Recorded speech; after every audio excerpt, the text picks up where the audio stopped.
Hundreds of police dogs around the Bay Area help keep officers and the public safe. But as I-Team investigator Adam Walser uncovers tonight, even with the best training, things can quickly go wrong, resulting in serious injuries and big bills for you, the taxpayer.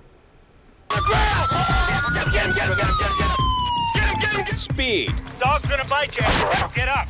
Determination. You got cuffs? Yeah. A dazzling sense of smell. Shop here! All used to catch dangerous suspects, find missing people, and detect drugs, bombs, and bodies. But an I-Team review also found innocent people injured and accusations of local law enforcement misusing dogs. Well, yeah, that's right down to the bone, so he had a bit of chunk off. This grainy dash cam video shows Matthew Pullen stumbling around his front yard after a neighbor called police on him in October 2017.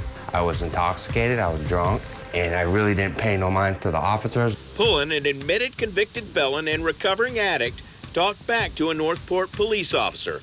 A scuffle then broke out. This is you. That's me on the ground. According to reports, police used a taser on Pullen 3 times because he didn't follow verbal commands. Then retrieved a dog to apprehend the defendant. I wasn't running. This is my own house. Why would you even bring your dog out? This video shows the canine drag Pullen by the arm and bite him multiple times over the course of 3 minutes, during which time Pullen never got up. You just zoom in on this? All those screws and wonderful pins. But David Hare says he wasn't breaking any laws when a Hillsborough County canine attacked him in 2014. According to the report, Hare was a passenger in his friend's truck when a deputy pulled him over for an expired tag. A dog was brought in to sniff for drugs, but didn't find any.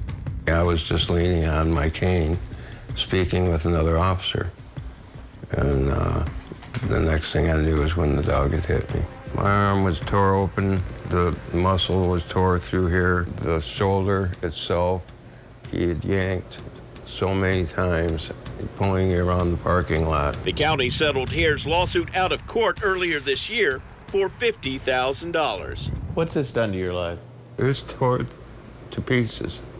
We also discovered cases of police dogs even turning on their own. A Polk County deputy was forced to shoot and kill another deputy's canine on Monday. The Polk County Sheriff's Office saying one of their canine handlers was caring for the dog named Recon, but when he went to check on Recon, the dog bit his hand and would not let go. In 2017, a St. Petersburg police dog attacked a handler's wife, seriously injuring her. The city paid $100,000 to settle that case. The I-Team found police dog bites have cost taxpayers hundreds of thousands of dollars in settlement payments in the past 3 years alone. Tampa paid $85,000 to settle 2 claims. Hillsborough County paid out $237,500. Northport, where Pullen was bitten, leads the Bay Area in dog bite settlements, paying out $1.4 million for 5 claims since 2016.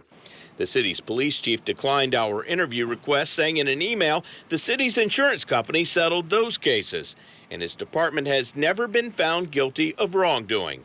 Attaboy. St. Petersburg Police Chief Anthony Holloway did agree to talk with us about how his officers use canines. That is a use of force tool, and we want to make sure when we deploy that tool that we're using it the correct way. He says his officers do not bring dogs on every call. You don't use these animals for misdemeanor calls? No, we do not. If it's a misdemeanor or an ordinance violation, the dog will not be deployed. It has to be a felony.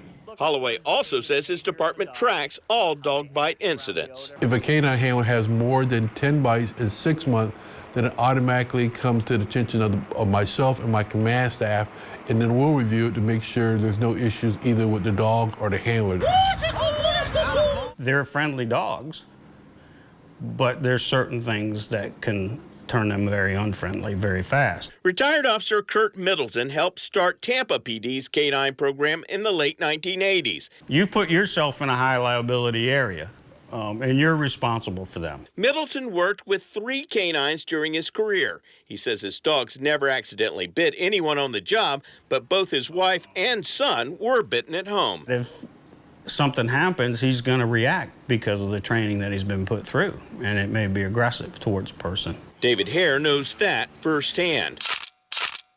But he did not know that the county paid a settlement to another victim bitten by the same dog just 5 months earlier, until we told him.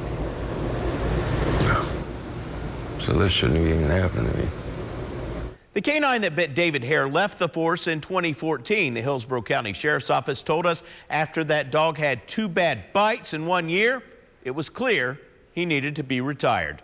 I'm I-Team investigator Adam Walser taking action for you.